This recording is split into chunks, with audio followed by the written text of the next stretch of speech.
My name is Eric Schnall, and the PAD taught me to be adventurous, curious, and to work really hard. Hello, and welcome to another episode of the PAD podcast. My name is Rob Morgan. I am the host of the podcast. I also am getting over the flu, so a little extra Barry White in your host's voice today. I'm about one more very excited to bring to you an episode of an interview that I that's dating myself. An interview I did last fall with Eric Schnall. Eric Schnall is, of course, a PAD alum. He has worked on and off Broadway as a producer and marketing director for 25 years and counting. He has some of the biggest Broadway credits under his belt. And most recently, he is, as we talk about, after a very long time of writing a book, he has published a book that's been a bit of a hit. His book is called I Make Envy on Your Disco. It's a love letter to Berlin. We talk a little bit about that, about his time in Berlin and the beauty of getting lost, because there is the wonderful kind of payoff of finding your way.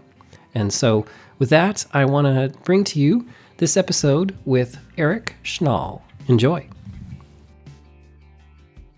All right, my guest today is Eric Schnall. I'm so happy to have proud, I'm assuming, I ask a lot of the guests that, proud PAD alum Eric Schnall on the podcast. Thank you for joining us, Eric.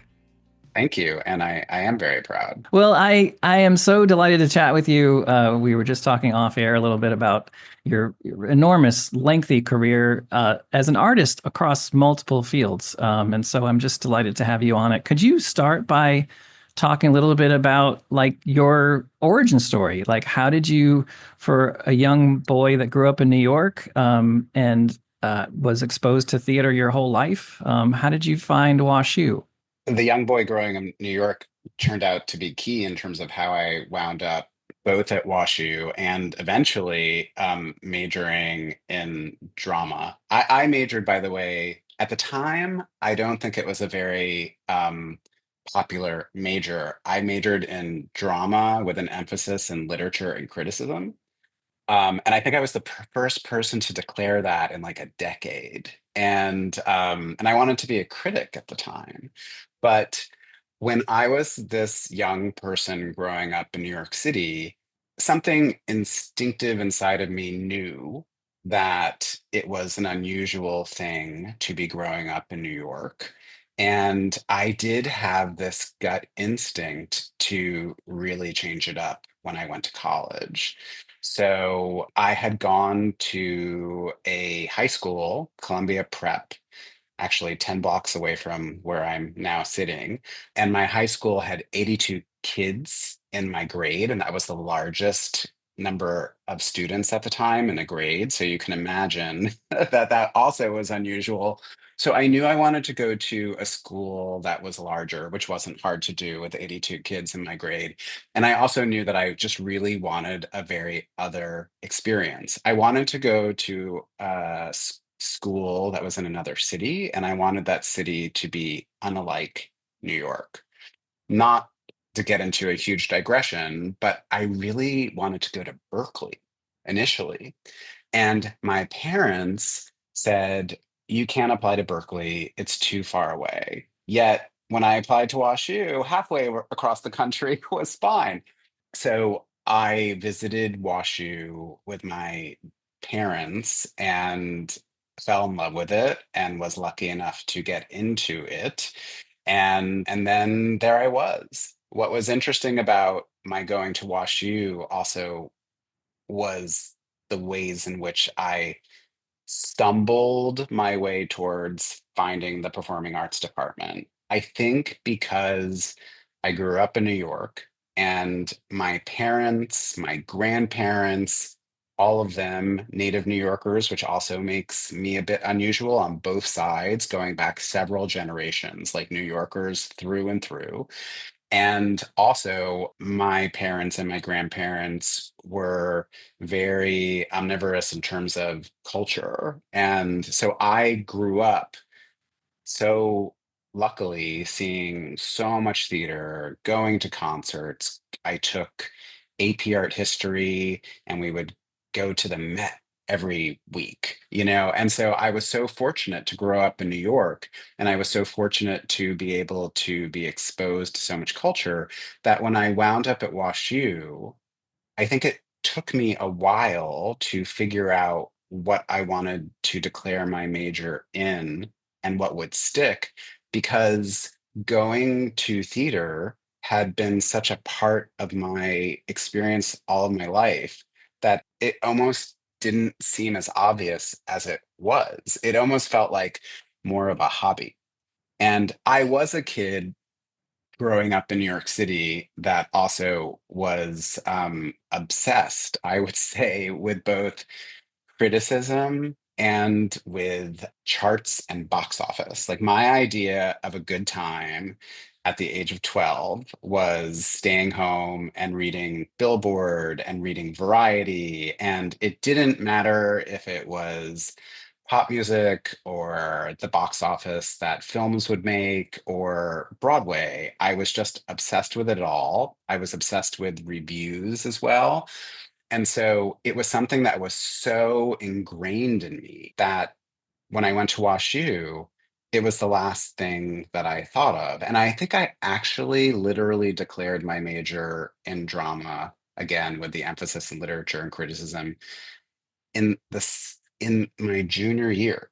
I had been a French major, a political science major, and an art history major. The last of those three is the one that I think has been so also incredible for me to have in my arsenal. And Uh, then when I stumbled on drama, I continued studying art history, and that was my minor. ah. But I was so late in discovering the performing arts department, despite having so many friends in the performing arts department, that in between my junior and senior year, I had to make up credits. So I had to take acting to my mortification because I just did not want to do it, but I knew I had to. And Sure. so there was no time for me to take acting at WashU. So I came back to New York over the summer, and WashU approved that I could take acting class at HB Studios, which was Oh, Uta Hagen's yes. very, very famous acting studio down on Bank Street. Yeah. And so I did that over my junior year, I think simultaneous to having an internship at a now defunct magazine called Theater Week, Oh, okay. um, where I did, where actually I was so fortunate because they actually let me get published and review Ah, shows. nice. And And yeah. so you were maybe Um, at this point like 20 years old or thereabouts, doing that kind of work. Yeah, I was about 20 years old. When I look back, I think even with Theater Week, I was so lucky to have that experience. And I remember actually they initially published a couple of off-Broadway reviews, and then they thought that they were pretty good. And Hmm. actually, what the managing editor of Theater Week back then is this guy whose name is Michael Riedel, and he would eventually become very famous and also in some quarters infamous at a certain time in Broadway's life during my career, because he went on to write a very interesting column in the New York Post all about the theater industry, and Oh. really, and so fascinating that he was there when I was there, and I knew Hmm. him quite well. Actually, he took the acting class with me. Did he really? He really, he really did. And anyway, they came to me that summer and they said, "We want to give you a feature.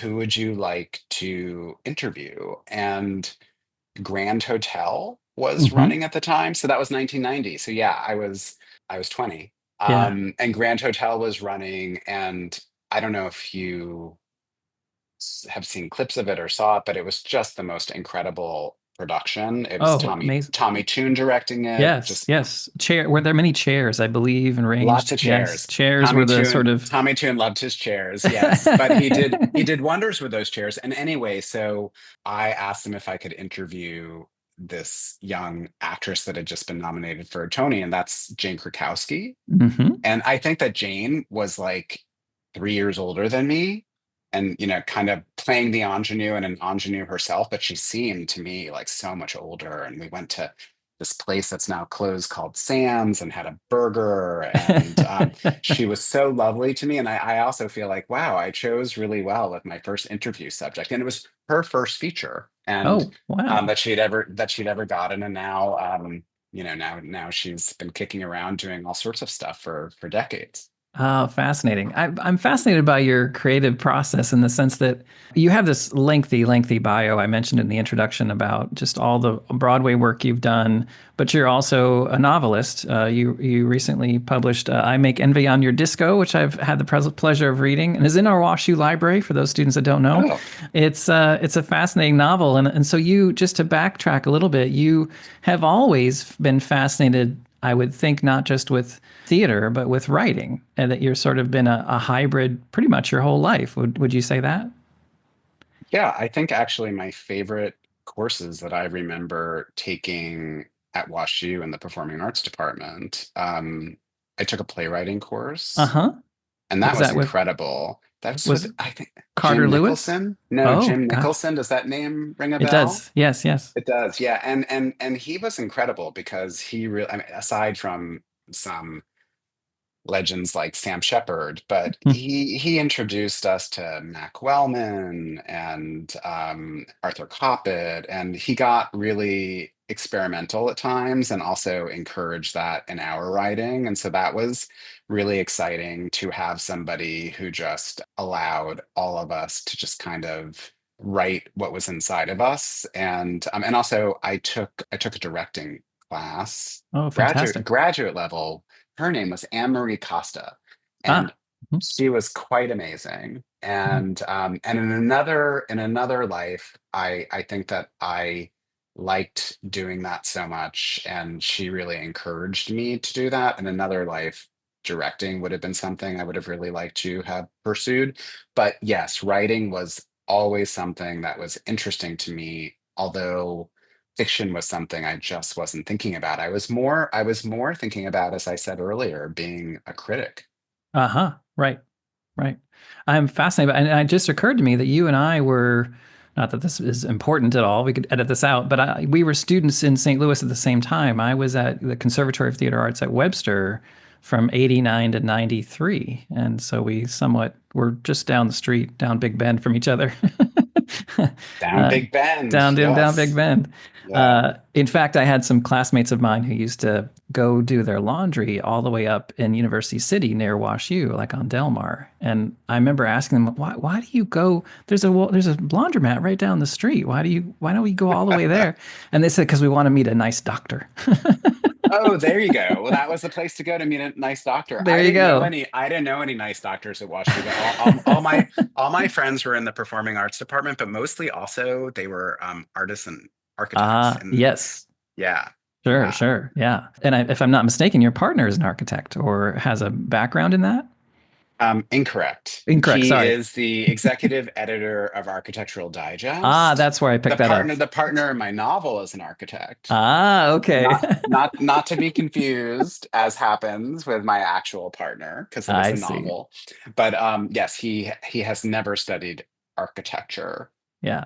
So but knows a lot about it. fantastic. So getting back to you, so you came away from WashU with a minor in art history, if I'm not mistaken, Yes, and a major yes. in what? Drama with an emphasis in literature and criticism. Ah, nice, nice. So you did get a drama Hmm. major. I thought maybe that you I kind did. of found it too late. You know, they say that No, no, no, no. I like it. I think it was actually somehow representative of a pattern in my life where Yeah, I was I was figuring out everything and yeah, then stumbled upon that major and then made up for lost time in a big way. I just immersed myself. I took so many credits in such a quick yeah, time, and I graduated on time. And as I said, over that summer, I took acting class at WashU, and not at yeah, WashU, at HB Studios. And yeah, and I'm so glad that that light bulb went off. But also when I was taking directing, I remember we were doing scene work from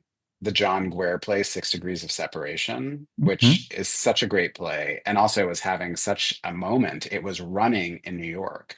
And it was at the Vivian Beaumont at Lincoln Center, and it was Stockard Channing. And it was just, I mean, my mind was blown by that play.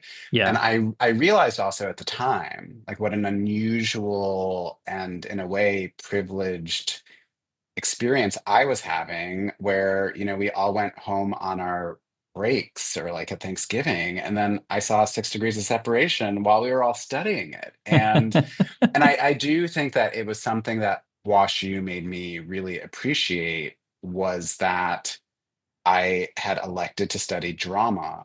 And I realized that in a way I had been studying drama all of my life because my parents took me and my sister to everything. And Sure. I would work in my grandfather's office, which had nothing to do with theater. It was he was an executive in the glass industry, and I would Hmm. work in his office over the summers as a kid, and then we would leave early and he would take me to see like a matinee of a Eugene O'Neill play with Colleen Dewhurst and Jason Robards. And, Wow. so that was part of the fabric of my upbringing. And Yes. so again, as I said earlier, was so much within me that it just never seemed as obvious as it surely did once I finally got there and thought, this is what I know and I love, and I'm going to Yeah. give myself permission to pursue studies in it and a career in it. Right, to make it your life, essentially. Yeah. Yeah. I have to point out, there's a beautiful tribute you put on Instagram to your parents who saw a chorus line 11 times, as you say, and that you joke that their greatest achievement was producing a son who could get them house seats. I mean, it's not untrue. They were incredible. They were incredible human beings. And yeah, my Wow. my father passed away in February of this year, and my mother just 10 months before. So Mm, it's been a really challenging couple of years. But how you were saying that people used to go down to Delmar looking for doctors from WashU. sure. My parents didn't want the doctor. They wanted exactly what they got. They got somebody working on Broadway that could get them house seats. They loved it. They I loved love it. it. I love it. And it's a bit of a different upbringing than my own, and yet similar. I grew up in the antique business. And so Oh, I like to joke that I've been prop shopping my whole life, most of that time against my will. You kind of grow up in a culture, you grow up with appreciation, in my case, for older things, for things that were crafted beautifully. And then I end up being a designer. And my mom, and she went to nursing school after I left for college, and mm, she blended the after she got her degree, she blended the nursing side of her brain and the antique side of her brain. So she started collecting antique medical instruments and glass eyes and really morbid things. And if she listens to this, she'll kill me. But the people would come over and they'll say, what do you kids do? Oh, well, my son is a set designer in theater. We don't know where that came from. And this one person said, woman, look around. Like, mm. look at your house. Like it's no wonder why he ended up there. But, like that, you grew up in this really positive culture of appreciation for art, not just Absolutely. theater art. So Yeah. I think that's really beautiful. So let's fast forward a little bit to you're about 22, I would assume, and you graduate from WashU. What did young 22 Eric Schnall do at that point? Got into a lot of trouble. I moved Okay. back to New York actually with my not trouble, but I moved back to New York where I was from with my friend Kellen, and she had studied fashion at WashU. Got it. And we lived together for a couple of years down in the East Village. And when I say trouble, we were just, we were like club kids going out, going to Grace Jones's birthday party at the Palladium, going to the Limelight, and just having this amazing time at a very incredible moment in New York City. And it was a really challenging time with the economy and employment. So it was an incredibly sucky time to graduate and be looking for a job in the arts. But actually, it took about 3 or 4 months for me to find my first job, which isn't terrible, but it seemed endless. Sure. And that first job was incredibly consequential because the job that I got, I was an assistant to an agent at ICM, International Creative Management, which at the time was the biggest talent agency. It was the CAA of its, I mean, it's still around and incredibly active. But at the time, they represented every major movie star and author and playwright and so I worked for an agent whose name is Bridget Aschenberg. She died a couple of decades ago, Mm. and she represented a lot of estates. She represented the estate of Tennessee Williams in conjunction with another agent there. She represented the catalogs of Candor and Ebb, the Mhm. guys who wrote Grease, the guys who wrote Dreamgirls. Wow. I Yeah. spoke to can you believe this? This is also dating me, but I spoke to Arthur Miller my first week on the job. Oh my God. Arthur Miller called, and 21-year-old or 22-year-old Eric, spoke to Arthur Miller. Her star discovery had been Lanford Wilson, Hmm. which was incredible because I remember going to see Burn This when I was in college with Yep. John Malkovich and Joan Allen, and it just felt so sophisticated and adult Hmm. and, in a kind of aspirational way. Yes. Yes. And I saw it a bunch of times, and then I was talking to him, and then it was incredible because a couple of decades later, I found myself executive producing the first ever revival of Burn This on Broadway with Adam Driver and Kerry Russell, and Yes. dealing with some of the people that I knew back then in a highly other capacity. So, Wow.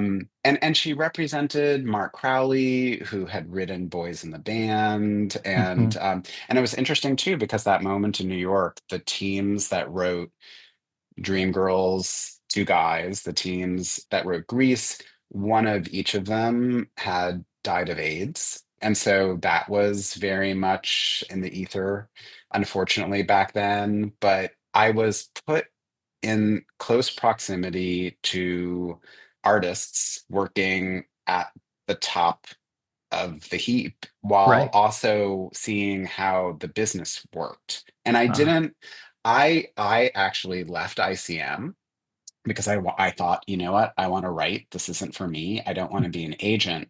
But it's incredible when I think about how much I draw upon that experience of just typing up a booking report for a production of Grease in Sweden and seeing not only what goes into that, but also the incredible business of theater when it yeah. goes well is was also just it was mind-boggling to me. So you can imagine, I mean, my next job after that, I was working for the producers of Rent. Oh Um, my God. so so so so yeah, so I feel like that was a pretty great first job. Wow, wow. That we've talked a little bit before we started recording, but there's another intersection of my life, my first ever, I would call professional, but I put that in quotes that you can't see on an audio only podcast. That the my first professional job was designing Burn This in a little apartment space above a laundromat in San Francisco called Brainwash, and it was just a bunch of my friends and I that would literally pay a guy to leave his own apartment every night and to go just find something for him to do. And we had a few risers, but for the most part, it was his apartment that we put this play inside of, and 50 seats maybe at tops. and for me, it was like this wonderful opportunity to make theater with my peers, with people that Yeah. were roughly my age, people I went to Webster with, people I truly love and still love to this day. Mhm. But yeah, interesting. I find this fascinating that oftentimes we find moments in our lives where we appreciate something perhaps only after the fact. I have sometimes students that complain about having to learn something, and I'm like, did you appreciate typing when you took it in middle school? I bet you appreciate it every day now. It's that kind of thing that sometimes it takes some time for it to matriculate. But so you were working for ICM, and then what? What happened in your career? Did you stay in the New York area, I assume? And I stayed in New York. I really, aside from Berlin, which we'll get to. St. Louis and Berlin have been my biggest geographical tangents other than New York. I've really stayed in New York, and after that first job, I was, just getting into more trouble in the East Village and doing all of the fun stuff that I should have been doing. But also, again, I wanted to write, and I wound up doing a lot of film coverage for some indie studios. It was also a time that anybody in New York back then knows the moment when the Angelica Theater opened and all these independent movies had their renaissance. And so that was also really exciting. So Hmm. I was taking odd jobs, but related to what I wanted to do, which was to somehow stay in the entertainment industry and also figure out a way to be creative. And so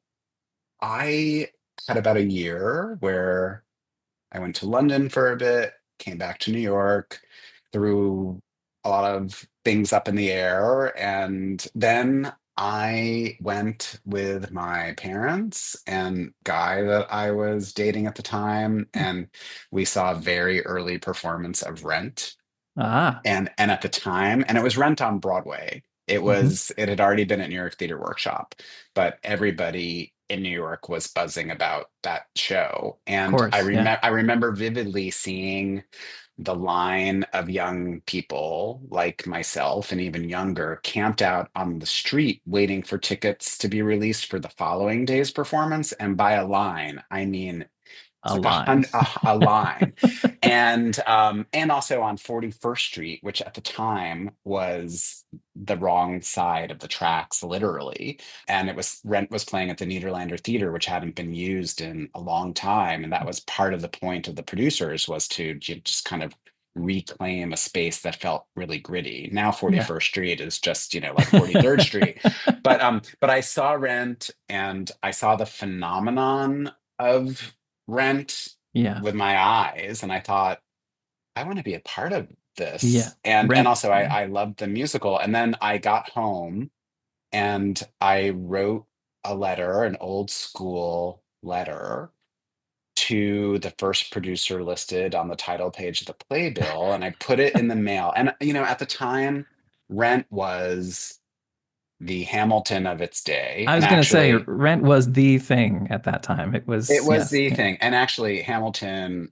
produced by my first boss, Jeffrey Seller, who produced Rent. Mm, And Jeffrey at the time is the person he's the producer that I wrote to. And he was very young, like maybe 5 years older than me.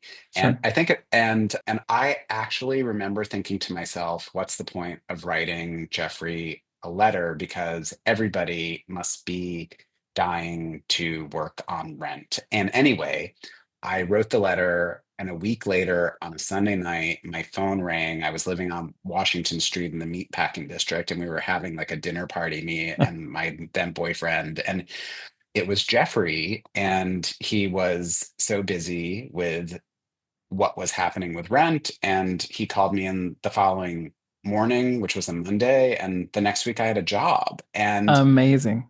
that was also an incredible moment for me that I impart to so many people because I always say, particularly to young people, but it's not exclusively a young person thing, write that letter.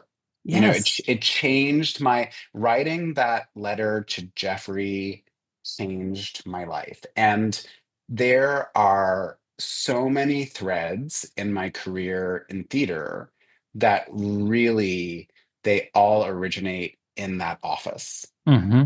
It's the story that I have found myself telling most is the Yeah. story of my getting the job at Rent, because Yes. I do think that so many there are multiple motivations going into like not writing the letter, but one Yeah. of them is just it's not laziness, but it's a sense of defeat. Like, why bother? And Yeah. there really were so many moments in my career. I mean, that really writing that letter absolutely changed my life. I would not have had the career in theater that I've Yeah. had I Yeah. not written that letter. Yes. Yeah. I So can't. so many of the people that I've worked with, I met back then. That's such a lesson I think students should hear is that and I have students come to me all the time and I'm like, oh, you're interested in this. I like to sort of say my teaching philosophy can be summed up in three words: make hope visible, which implies that I cannot take you to your destination. I can only listen to where you'd like to go, or where Yeah. or a general idea of where you want to go. And I'll often say, oh, you should talk to so and so. And I know this, alumni that this alumnus who knows this and this, and they often go, I couldn't do that. And I'm like, well, why not? What? Well, I'm sure they're quite busy, but you, to your credit, took a chance and just wrote the letter. Like, what have you got to lose at that point except, a stamp in those Yeah. days? Yeah. So Yeah. I think that's a wonderful story about just taking a chance and being creatively courageous in that regard. This is fascinating. Feel so many tangents. Oh, by the way, one of my classmates at Webster, I was a student at Webster, as we said, at the same time you were at WashU. Blake Burba, Lit Rent. Oh, of He was a course. line Yeah. designer for Rent. Yeah, I Of went to course, I remember. I went. remember. I actually just saw. Do you know who Hannah Gatsby is?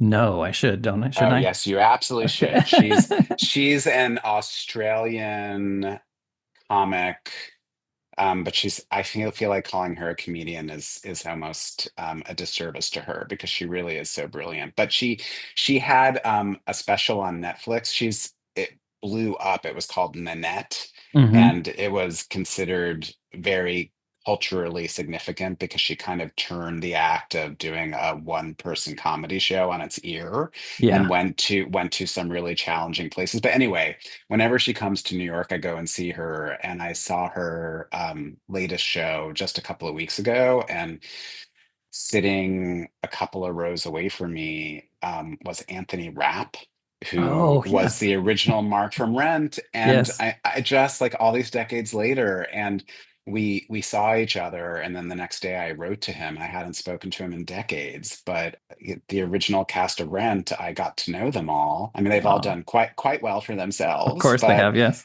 uh, yeah, so it's an amazing thing to also have that be part of my story. I was so lucky.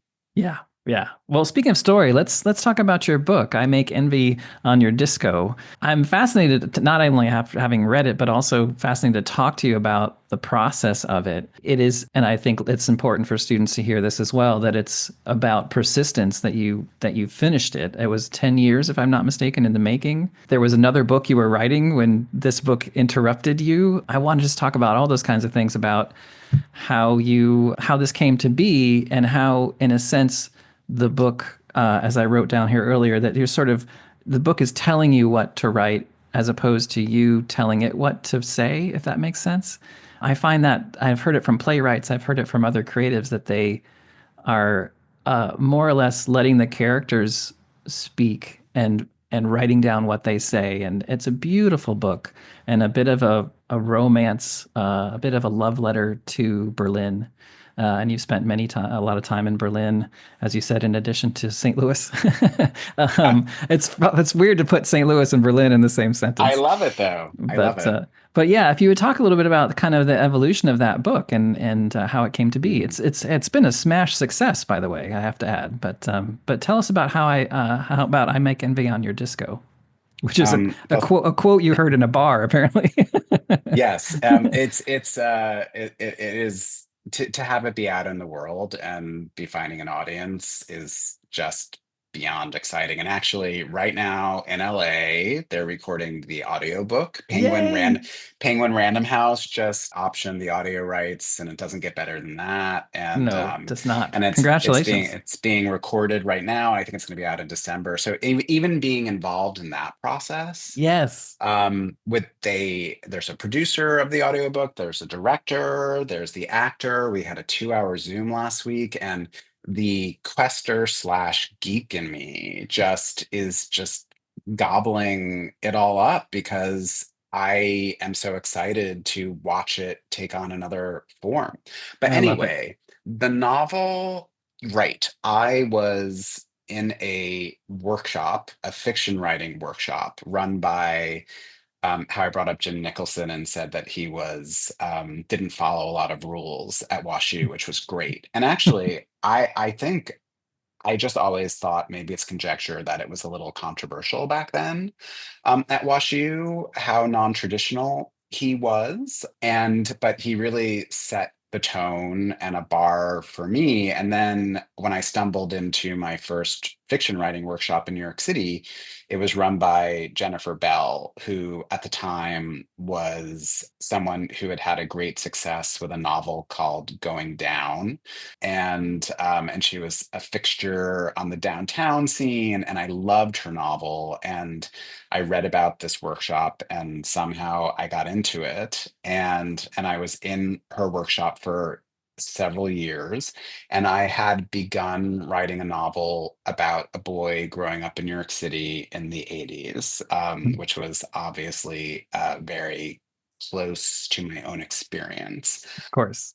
Although even in that novel, which had more of a shared DNA with me, Eric, it's still, to your point earlier, I let the characters take me to places that I had never been. But then I went to Berlin with my partner Shax. It was his idea to go. And we went to Berlin, and the city just blew my mind and cracked me open and mystified me and left me with a lot of questions and feelings and excitement. And I came back to New York City, and I got my chunky Dell laptop, went to the coffee shop across from where I had my then office in the West Village, and something came out of me, and it's very similar to what is actually still the remaining chapter or two of my novel all these years later. And so, what happened to me immediately after that was I brought in those pages to my workshop, and it went over incredibly well. And it also, to me, it felt very, I was younger then and still experimenting with my voice as a fiction writer and my confidence. And it felt very adult compared to this story that, while very much loved in my writing workshop, the story about the boy growing up in New York, I think I was almost thinking it was too accessible and easy. So there was something about Berlin. I was like, yeah, this is something that's interesting to me. But I really was nearly done with this other novel. I mean, I must have had 250 pages. So what happened over those next handful of years is that I kept on going to this workshop. I had the novel about the boy growing up in New York. I had this Berlin thing that just wouldn't leave my psyche.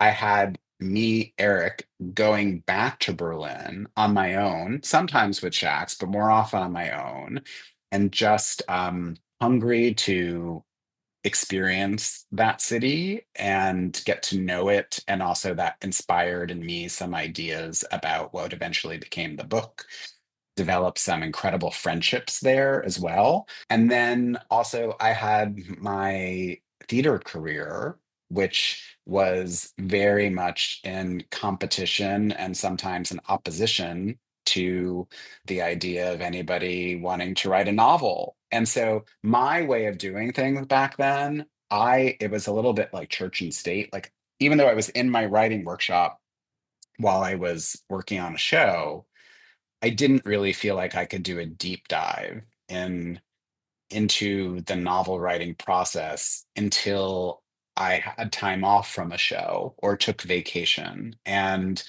I became very attracted. And at the time, I also was making money by being a marketing director on shows because, being a producer is extremely risky. And I had invested. The first show I was the marketing director on was The Vagina Monologues, and it was produced by David Stone, who is now the producer of many shows, including Wicked. So, he's had a nice career for himself. But David had this whole vision about the Vagina Monologues, that if it was a success with its creator, Eve Ensler, that he imagined it as something that could go on with a rotating trio of actresses. And when I heard his vision, I said to him, David, I want to invest in the show. And I had next to no money. I mean, I had a handful of thousands of dollars. And he said, no, I'm not letting you. It's too risky. And I said to him, like, you have a vision, David. And I believe in this vision. And I kind of begged him and I was persistent and he let me invest. And then that paid for that office space because the Vagina Monologues did quite well for itself. But anyway, after the Vagina Monologues and after another show that also ran a long time called Della Guarda, I then became very enamored with limited engagements of plays on Broadway that would run for 16 to 20 weeks. A lot of them came over from London.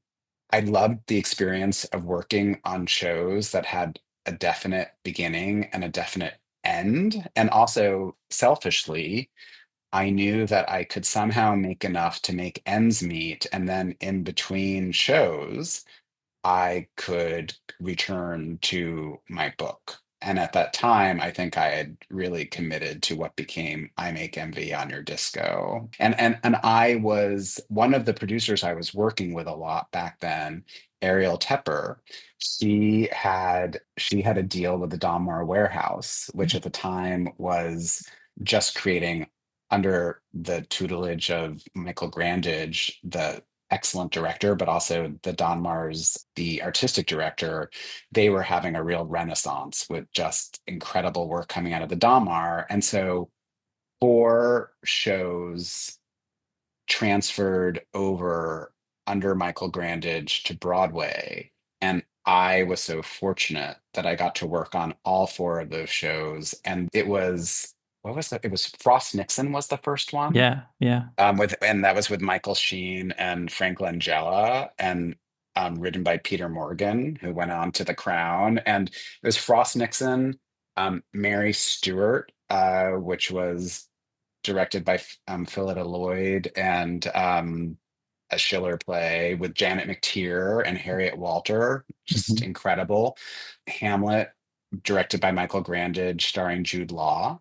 And then the play that actually won the Tony for Best Play and Michael won Best Director was this play called Red about the artist Mark Roscoe, which Mark was Rocco. also so fantastic for me with my art Yeah. history Yes, yes. background. And it was Alfred Molina and a then new to everybody Eddie Redmayne. Uh-huh. And so anyway, I got to work on all 4 of those shows. And I remember on 2 of them, meaning Hamlet with Jude and Red, I was at that point thinking, I got to finish this book. Mhm. So I would be in Berlin and I would have rented an apartment or something. And I would get a call from Ari saying, Eric, guess what? We're going to do Hamlet with Jude Law. And part of me would be so excited, and the other part of me would think this is completely foiling my plans because I want to go work on my book and how am I ever going to finish it?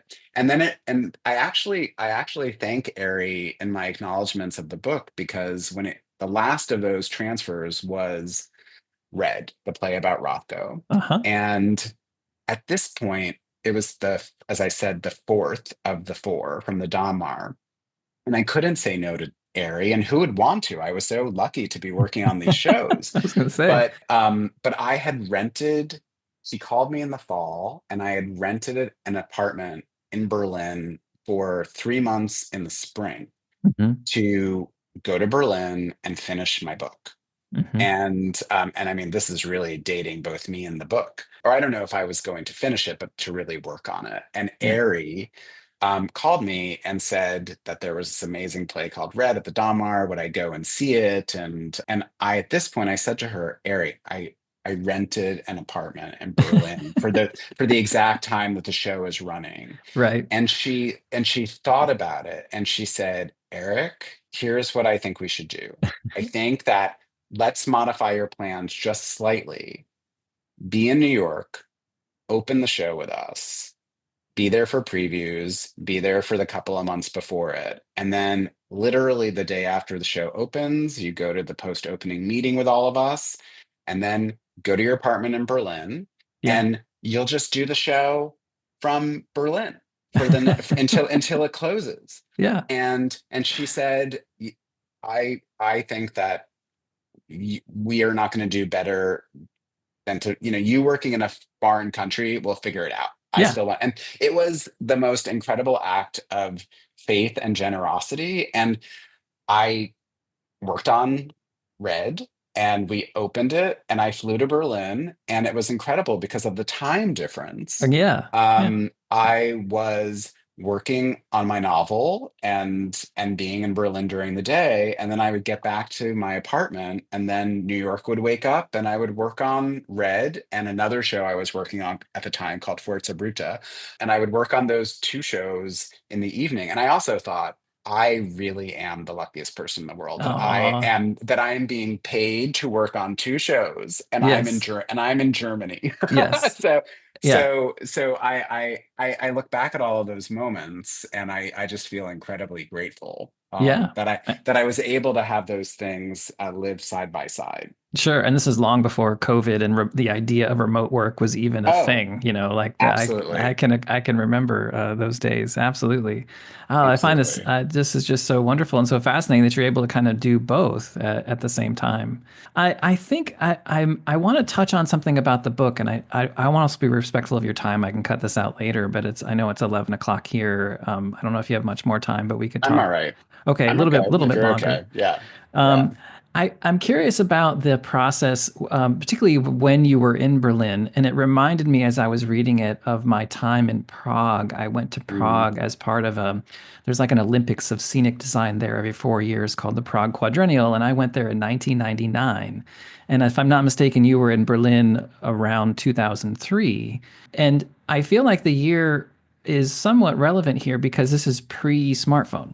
Oh And, yeah. you know, most of my students, you know, don't know a world without a smartphone. But I think there was so much of a lesson. What I was pulling out of the book was this wonderful kind of exploration that happens when you don't know where you are and you don't necessarily know where you're going. And getting lost is a feature, not a bug.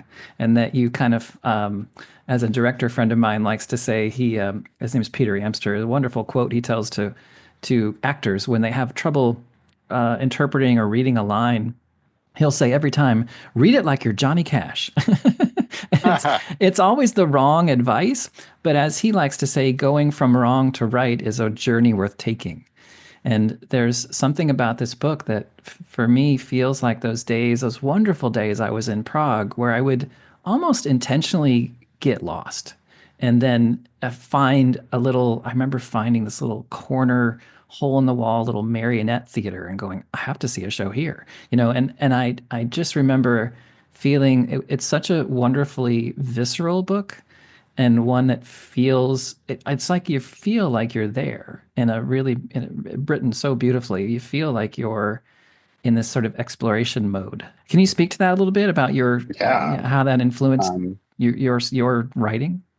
yeah. I mean, thank you for all of that, because I also, you zeroed in on something that I'm hearing a lot, which is that the novel captures a bygone moment that Mm. is fascinating because, it's still modern times. It's 2003, Yeah. but the experience that Sam, the protagonist, has in the novel and the people that he's with, I think most specifically Jeremy, who is the Sam in my novel, is an art advisor from New York City. And the nephew of one of his clients is an expat 24-year-old trying to make it as a DJ, Mhm. or just trying to live his life in Berlin, and really finding himself, and Sam finds him as a person who's very isolated and has had a really hard time connecting in that city. And I just think that it's something I've talked about a lot, and that people have discussed with me too, that specifically with Jeremy, just having a phone in his pocket, or Facebook, Instagram, TikTok, whatever it is. But, I think Facebook was what, maybe like 4 or 5 years, 6 years Yeah. down the pike. Sure. That would have just changed everybody's experience altogether. And Jeremy would not have been as lost, I don't believe. Even if it was a connection that led to another connection that led to another connection, that would have led him somewhere. So I also think that, to your point, and I forget how you phrased it, but there's a lot of power and a lot of adventure and opening in the act of getting lost. Hmm.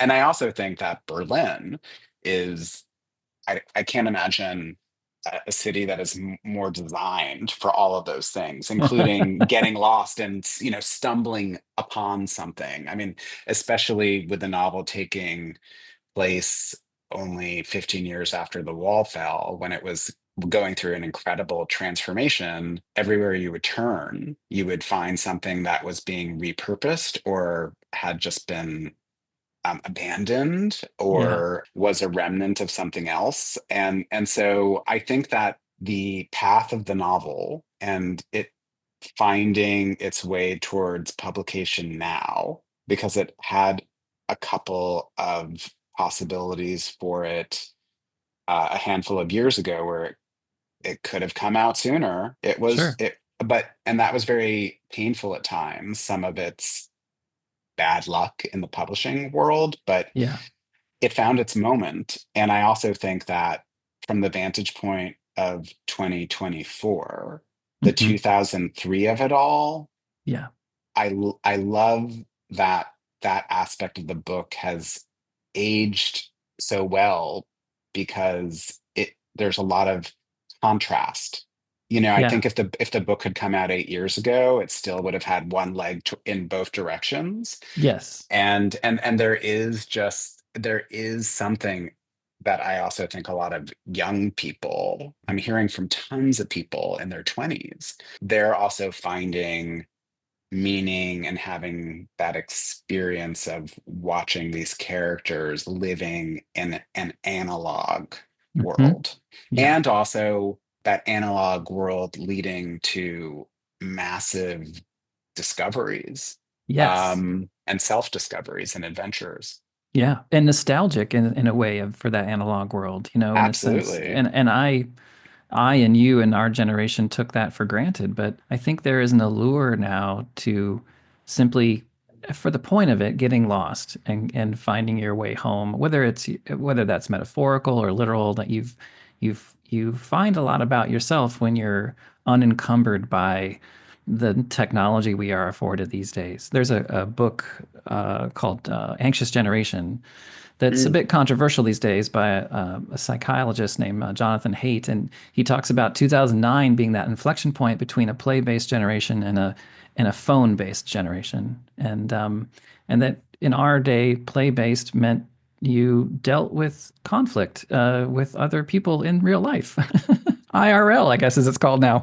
Like Yes. Yes. we didn't have an option to experience life any other way, or feeling somewhat judged in a social media platform by how good we look or how smart we are or whatever it might be. That just we just were dealing with our own little worlds. But that, I mean, it's a beautiful, beautiful book, and I can't recommend it more highly. And it's not a surprise to me that it's been such a success that it has. So kudos to you, and not that I was here when you were here at WashU, but you make WashU proud in that Oh, regard. wow.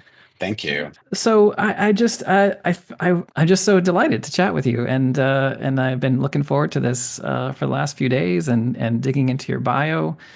Is there anything else that you might want to say to let's say a first year student at the same school that you got your undergrad, that that might be sage advice from someone who's walked those same hallways? Well, I think looking back with the benefit of hindsight and also looking into my immediate past, it's actually funny. That's the name of the exhibit that Sam goes to see in Berlin. It's called, oh, no, no, it's called Immediate Present in my book. Um, but I think that one of the things that I have discovered, especially recently over this past handful of very challenging years that I've had personally in terms of losing my parents and also just this novel and it finding its path, and also some of my theater projects and them finding their right forms and moments. I, being a native New Yorker, used to be someone who did things fast and was more impulsive. And I have learned the power of slowing things down and being patient with myself, or trying to be. It's not always easy, Yeah. but my general philosophy is if I don't know what to do or what feels right at the moment, and I'm very gut based, Yeah. that I give myself the space to wait until, if I am allowed or can afford it, for it to become more clear to me, which it has almost always done. So when I look back on WashU, I think about the fact that I did just bandy about from one course of study to another. One of the things, and I don't know if it's the same at WashU as it was when I was there, Mhm. but WashU also asks its students to get submerged in many different disciplines. And so, I was taking, oh my God, biology with pre-med students, but I feel like I had a bit of a poo-poo platter at WashU that was just ingrained in that academic curriculum at WashU, but also I I don't want to say I stumbled because that sounds negative. I took many paths Uh-huh. until I found the right path. And I did find that right path. And also, that really defined the path that I'm still on. So I guess my message is also, you don't have to go to college with such a definite idea of where you're going from day one, which I would imagine would be an impulse that students and their parents have more now than even Mm. a couple of decades ago. Very much But so. I like the idea, which is, to your point, sort of ingrained in the novel that I wrote, of the quest and the Yes. adventure. And getting lost has power too. So allow yourself to stay the course, but take little pathways until Hmm. you find that place. And I feel like also WashU is particularly well suited for that. Ah, I'm so grateful that that is where I went to college. I truly, truly am. very kind of you to say that. Thank you. As my students that snapping when they don't want to applaud, they don't want to interrupt me. Yeah, They just snap when and I'm snapping and for you and all of that wonderful wisdom. Thank you. Well, thank you, Eric, for being on the thank PAD you. podcast. It's such a delight to get to know you, and thank you for your time. I'm sure you're a very busy guy, so thank you for that. Thank you. Okay, my heavily congested thanks to Eric Schnall for joining the podcast. I sincerely appreciate his time. As we mentioned in the podcast, you can pick up his book pretty much anywhere, including the lovely WashU library system. With that, stay tuned for the next episode of the PAD podcast.